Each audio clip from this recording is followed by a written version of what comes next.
The Chicago Bears took the field for the final time in the preseason period yesterday against the Kansas City Chiefs. And while it wasn't the best outing by the Chicago Bears starters, the backups finished pretty well. The second team finished pretty well. We're going to talk about Ben Johnson's reaction to that game. We're also going to talk about why the Bears should thrive in 12-man personnel and the injury update to Austin Booker. All that plus the mailbag right after this. You are now tuned in to Chicago Bears Central, your number one place for all Chicago Bears news and content.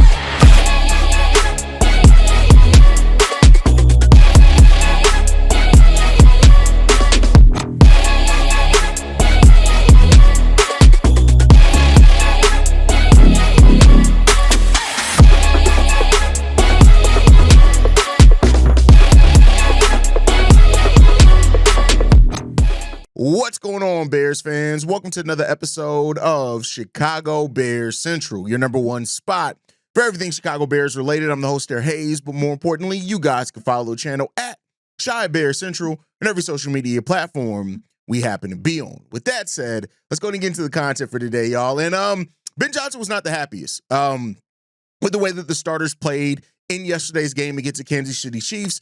And it was legitimate. Right now, you know, it's preseason. And as I said, when it was good things, I'm going to say the same thing when it's bad things. Don't necessarily take everything there, but the Bears definitely got to get some things tightened up. And especially with how Ben Johnson thrives himself off this offense and the team overall being like a well-oiled machine, they're going to have to get those things really together if they're going to want to find ways to thrive in the regular season. So, you know, it's no doubt about it. But you know what Ben Johnson's reaction to it actually gives me more hope, because Ben Johnson wasn't happy with it.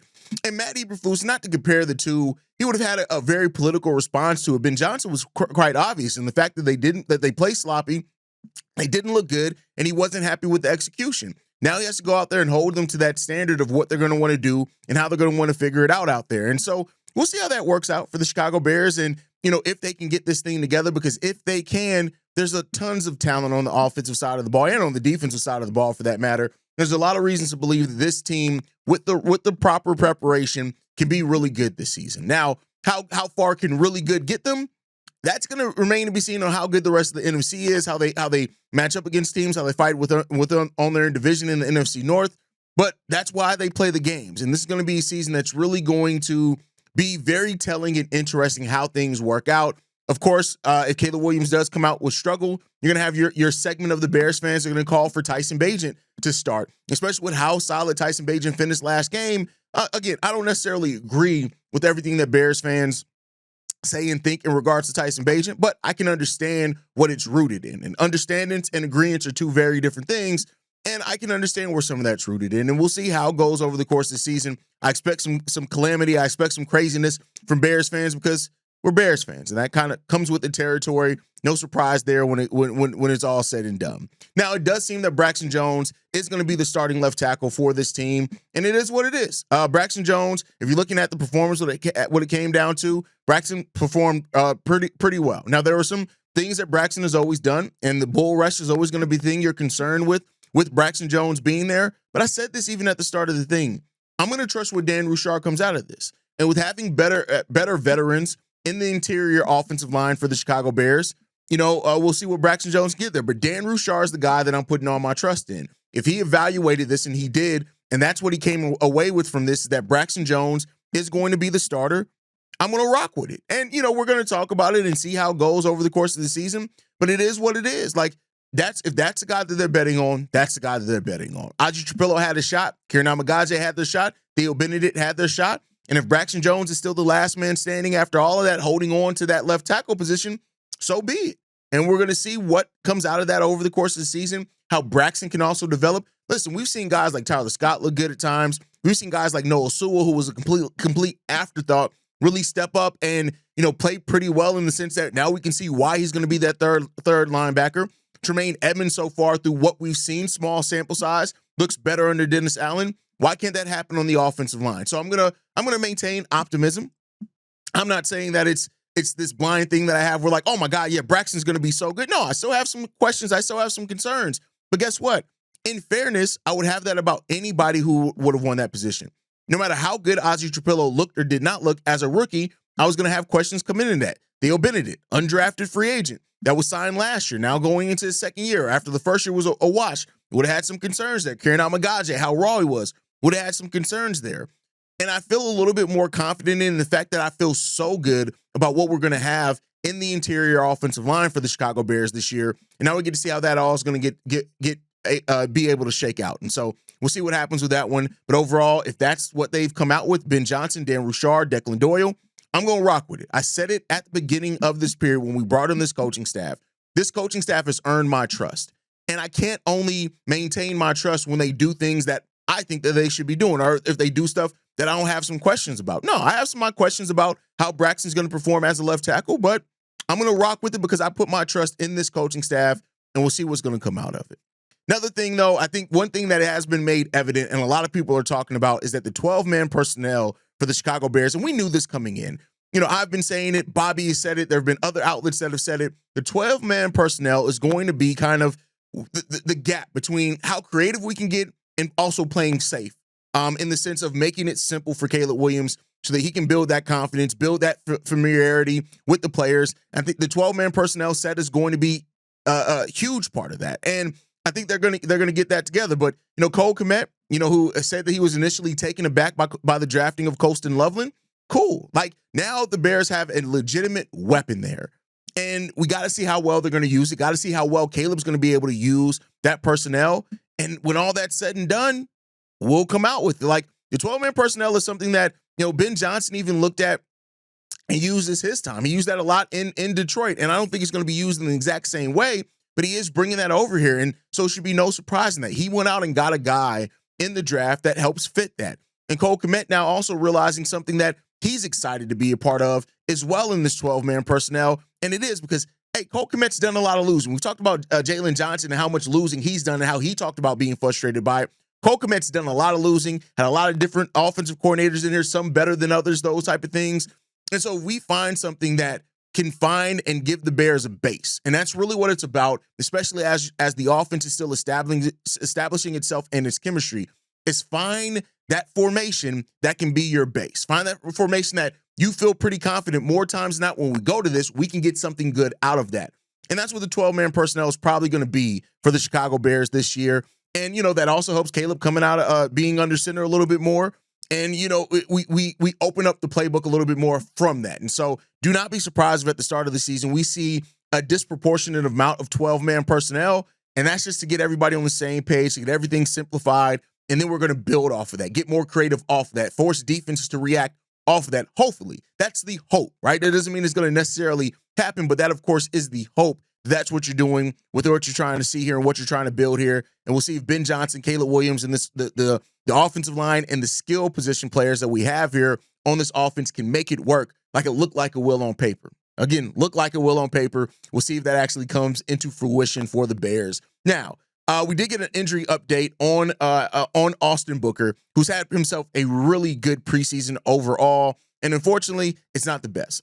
This comes from, Scott Bear, who said that Ben Johnson told reporters in KC that Austin Booker has a knee injury and will be out for weeks. So Austin Booker is going to be out for a few weeks. And that's unfortunate. Now, the benefit of it is that we got 2 weeks basically into our first regular season game. So, you know, we'll see what happens here. But Booker's put together a strong postseason. I know people have their doubts. We have a voicemail on the doubts over the pass rush. That's completely fair. Not saying anybody's wrong for that one. And we'll just see what happens here. Austin Booker's shaped up to be the third defensive end in the rotation. I think he's going to play either side when he steps in behind Montez and Dio.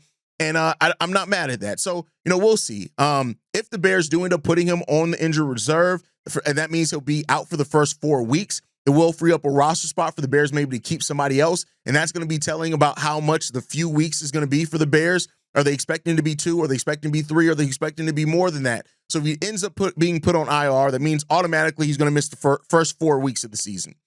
And listen, that sucks, but I'm not going to say that it's the end of it. Like, yeah, we're going to still have a lot of games in that time. After that time period, he comes back, and, you know, we'll see. That also gives him more time, of course, to get fully healthy, get ramped up.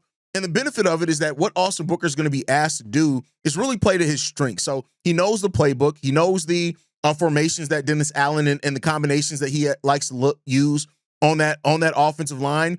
And so, you know, it sucks that you're going to miss him. Like, missing time sucks anyway. I'm not going to act like it doesn't matter that he's missing time at all. But if you miss the first 4 weeks of the season, if they put him on IR, keep in mind the Bears have a bye week in week 5. So technically that would give him 5 weeks to recover before coming back in week 6 against the Washington Commanders. So take that for what you will. He'll still come back with 12 games left. So that gets him that most time to really recover. So we'll see what happens there. But with that said, it is Sunday, and while I do not usually do the Sunday mailbags, we're going to go ahead and dump into the mailbag now. Yo, CBC, this is TY from the South Side. Just got off from watching the game. Not gonna lie, man. Was it a little heartbreaking to see Caleb still have some mistakes a little bit? But I gotta remember. We always gotta remember that team. That team been doing good for a long time. You know what I'm saying? In order for us to be at that level, we have to be as focused as they are, and as focused as Kansas City has been for years. 5 years been to the Super Bowl, at least won 3 of them. That's nothing to, you know what I'm saying, to laugh at.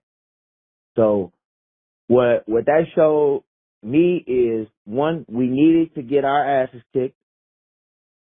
2, Caleb needed to see himself, you know what I'm saying, when he needs to see himself make those same mistakes behind a good regime, so he can understand that, hey, these are the things that we need to work on and fix.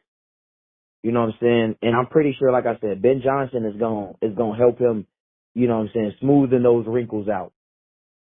For the most part, Tyson Bagent, you know what I'm saying, he did his thing.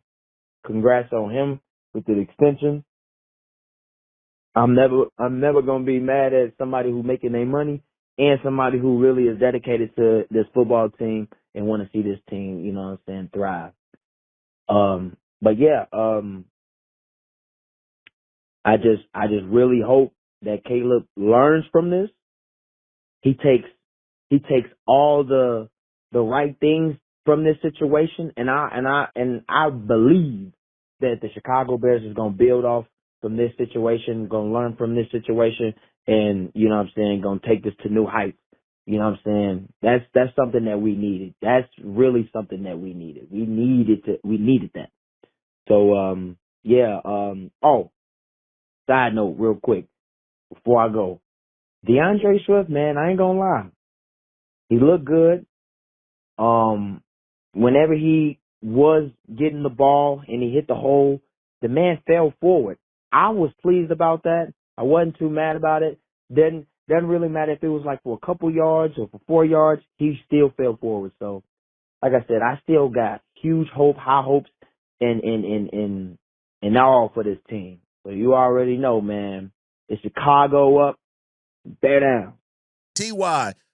Yeah, it sucks to see Caleb Williams making those mistakes and struggling, but again, it's called growing pains for a reason. And I'm not gonna people have bad games and people have bad quarters. And this was a unique in the preseason where who knows if this was a regular season game, maybe him and the offense come out of that better after halftime. Maybe they do something like that. Now it's a big what if, and I'm not saying that should calm anybody's concerns over this offense and the execution and those type of things. He's going to have to learn on it. And for what it's worth, Bagent balled out. Like, there's no ifs, ands, or buts about it. Bagent came in and he did his thing with that offense, and he was able to lead a game-winning drive. You don't have to slight Caleb for that. You don't have to that. Let's just talk about the reality of it. Bagent came in and did what was needed to do the job. He led that offense to do what was needed to win that game. Great. Caleb has to take this to the drawing board. And like I said, I'm filled with much more confidence because of the way that Ben Johnson reacted from it. And now we got to see what Ben Johnson's going to do to motivate his guys after how this went for the Chicago Bears. So that's my thought process. You guys can let me know how you feel on it down below. With that said, let's get into the next one, man. This next one's from Mike. Yo, Bob, this is C-Dub. What it do? This is Mike calling from the Wild Hunted. Hey, I just got done watching the last Bears preseason game against the Chiefs. And I just got a couple of quick thoughts on it. My first thought is the Chiefs is just better than the Bears, bro. It's different levels of teams. You know what I'm saying? You got Super Bowl dependent teams. You got playoff teams, which I think the Bears is a fringe playoff team. And then you just got the bad teams. You know, So the Bears is a fringe playoff team. The Chiefs is just Super Bowl contenders. We not on their level, so I expected Mahomes to pick us apart, which he did. Even though we had some starters out on the defense, I still think the defense played pretty bad. My second thought, Caleb, outside of that sack that he took, which I thought he shouldn't have took that sack, but outside of that, I thought he played pretty well. The offense as a whole got a lot of things to work on. You know what I'm saying? I thought DeAndre Swift ran pretty hard tonight. Braxton Jones is the starting left tackle. It looks like Ozzie Trapillo looks like he's going to be the swing. You know what I'm saying? In case Braxton or Darnell goes down, he'll probably play either side. I'm excited to see Joe Tooney actually play. I know he's a veteran, so he's not going to play in the preseason. I was in the live stream during the game, and I was in the chat saying that Montez Sweat. You know what I'm saying? Montez is he's a good player, but he's not an elite pass rusher. We all know this already. And that's the one thing I'm worried about on this Bears defense, the pass rush. Dayo, whatever his name is, bro. I haven't seen nothing from him, bro. We're paying $16 million for what? Austin Booker looked like he's going to be out for a few weeks. Grady Jarrett, haven't seen him yet. Jalen's still out. Kyler's still out. So, I'm just a little more worried about the defense than I am the offense. Even though the offense got a lot to work on. It sucks that Kyle Manon got hurt because I really thought he was going to, go off and show us some things this preseason. But hopefully we can make him a part of the offense in the regular season. But other than that, like I said, the Chiefs is just a better team. They got Patrick Mahomes, who's the greatest quarterback on the earth. So other than that, I ain't got much else to say. Shot down, up, bear down. Yeah, we're definitely not at the level of the Chiefs. I don't think anybody would say that. So yeah, the Chiefs coming in and having their way with the Bears defense, which already didn't have all of his starters, so be it. Caleb had an okay day. It wasn't horrible. It wasn't good. It was okay. And I think the stats bear that out. But, you need to see more poise from your starting quarterback. You need to see that. He's going to, let's trust that he's going to get there. He's going to have to show it to kind of calm the concerns on how consistently he's able to do it. And we'll see with that. Braxton's probably going to be the starting left tackle, as you said. It is what it is. Now, as far as Montez and the pass rush is what a lot of Bears fans coming out of this preseason have a huge question about. And I think some of it's overblown personally. I think some of the reactions that Montez isn't a number one defensive end or anything like that, I think it can be. But I think we're seeing that he's that when you still have to have solid production overall from your offensive line. And I think that's the key thing here. Montez as part of defensive line. Montez as part of your defensive line rotation that's solid overall, your front seven rotation has to be a thing. And when Dennis Allen really gets into his bag and how he uses the corners and blitzing and coverage, it could be a little bit more creative there. But I think it's going to have to be the question that I have isn't just about Montez. It's about what this defensive line, how good can they be and how consistently can they be good? That's the thing that they have to answer here. We've seen flashes from Montez. We've seen flashes from everybody. As a unit, though, what can they do? How consistently can they do it? And then how much does that play into putting pressure on your opposing offenses? That's the question that I have here. And we'll see how they're going to be able to do it and if they can do it consistently. And if they can, great. If not, we got some pretty big ass questions there, my boy. I mean, just to be frank. So, we'll see how that works out for the Bears. All right, let's get into the next one, man. This one's from Seven. Peace and blessings. What's good? It's your boy Stephen Inglewood's on right now in your zone. And, man, so I'm out here in Kansas City, you know what I'm saying? I live out this way a little bit. And I went to the game to go see the Bears play against the Chiefs.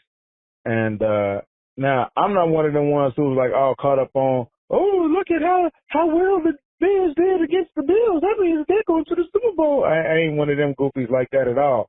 But I at least expected the game to be competitive. I left at halftime, so you can check the time I'm calling this right now. The game's still going on. But I left at halftime, and I'm just like, man, I don't know. I'm going to just ask y'all opinion. Do you think Caleb was looking nervous up in there? You know what I'm saying? Was the team looking nervous? Do you think they were just like, we really not going to put our A game out or something? Like, what was going on? Chiefs was just running passes on passes on passes on passes through the whole defense like they wasn't even there half the time. I think first two drives, they ran the ball once, and I don't know. That's just that. I personally think the Bears were looking like they weren't exactly cohesive. Now, I will say personally, I'm glad for that. I'm actually glad for that because I think it's a good thing that the squad doesn't have a good or undefeated preseasons on some goofy shit like that. Because it's like, hell, every time they have a good preseason, the regular season sucks. So now maybe this tells them, hey, you need to go ahead, go back to the drawing board and get it all together. But, you know what I'm saying, I just want to know what y'all opinion is on that. I love what y'all do. I hope y'all, you know what I'm saying, thrive and be the ones to survive and go into, you know what I'm saying, into the future, whatever. But, yeah, as far as the squad right now, man, I think they got a little bit more work to do before they think that they got it like that for real. But let me know what y'all think. Chicago up, there down. 2. Nervous. I won't say that they necessarily look nervous. Here's the thing. I think saying that they look nervous is throwing them too much bail than I'm willing to throw. At the end of the day, maybe I'm being harsh on that, but they have to execute better. They have to execute better. I'm not even going to say it was the preparation of the game plan because the second unit came in and seemed to feel pretty confident and execute the game plan pretty well. It wasn't as smooth as the prior game. So I'm not going to throw them bail of it being nervous. And that's just maybe too much bail that I'm comfortable throwing with them. They just have to be better. Period. End all be all. They have to be better.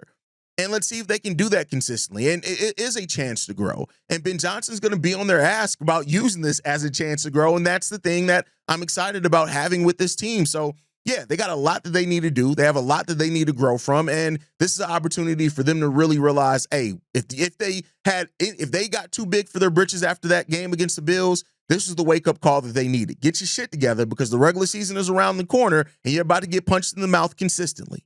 So let's see if they can do that. All right, let's get into this last one, man. This one's from Marifa Asa. Bobby, B-Dub, hey, Duke Cognac boy. What's happening, fellas? It's your man, Marifa Asa, black yet again, man. Listen, hey, man, I know one thing. Ryan Poles, he better not fall for that banana in the tailpipe trick that Jerry Jones trying to pull down in Dallas. Okay? We ain't got no time for no Micah Parsons shenanigans in Chicago, okay? We seen he stripped his social media, took all the Dallas stuff off of there, and he up in there posting all that stuff, and everybody putting little memes of it here and there, talking about he come to the Bears. No, we don't need him, okay? We got Austin Booker right there. Austin Booker had sack in each and every game. 3 in one game and one of them that he had, okay? He's your sack specialist that come in on third down. And then you kick Dio inside to the middle and let them dogs go and hunt, okay? We don't need Micah Parsons, man. Micah Parsons gonna cost about a damn near $150 million contract. And we got Caleb coming on contract in the next 2-3 years. We're going to pay him $75 million a year. So if you put Micah Parsons on this team, we're going to have to give up draft capital for the next 2-3 years, number 1 picks, and money. We ain't doing that, man. That's fool's gold. Jerry Jones, he trying to buy himself another Super Bowl before he dies. That's what he's trying to do, okay? So don't let him fool you like he did Minnesota by sending off Herschel Walker and getting the trade of the century, all right? That pushed them into Super Bowl contention. No, leave Dallas right where they at, okay? As pretenders. That's what I'm going to say about that, okay? Look here, man. I'm going to get up out of here, man. I got place to go, got people to see. But you know what I'm going to say before I leave? In Chicago, what? And bad out, baby. FGB. Let's go. Marifa Asa, ladies and gentlemen. Sometimes I don't know what to say after a Marifa Asa voicemail. I'm not going to lie to you, but I will say this. I agree with you. There's no need for an all-in trade right now. Be more patient about it, and make no doubt about it. If the Bears were to make that trade for Micah Parsons, that does signify, hey, we are trying to make our go for it in the NFC overall. And I also think that, I hope that if they were to call and try to get a trade for Micah Parsons, Ryan Poles wouldn't let the Dallas Cowboys fleece them and bet the future. You haven't even set your present yet. You can't bet too much or mortgage too much of your future before we even know fully what our present is. And I hope that Ryan Poles is smart enough not to do that if he were to try to make a trade for Michael Parsons. But as you said, Darius said it on the last mailbag episode, we are not at a place yet to go all in on this type of trade, in my opinion. And we'll see what Ryan Poles and the Bears front office feels about that. But that's my time for today, guys. Thank you guys for tuning in. Make sure you guys are following us at Shy Bears Central. You can send us any feedback, questions, comments, concerns, ChicagoBearsCentral@gmail.com. Lastly, if you want to leave a text message and our voicemail for the mailbag, the number to do so, 773-242-9336. We are the number one spot for everything Chicago Bears related, but that is thanks to you, lovely and beautiful people. And like I like to end every episode on, Chi-Town up, but Bear down. I love you guys. Peace, y'all. This has been a presentation of the Break Media.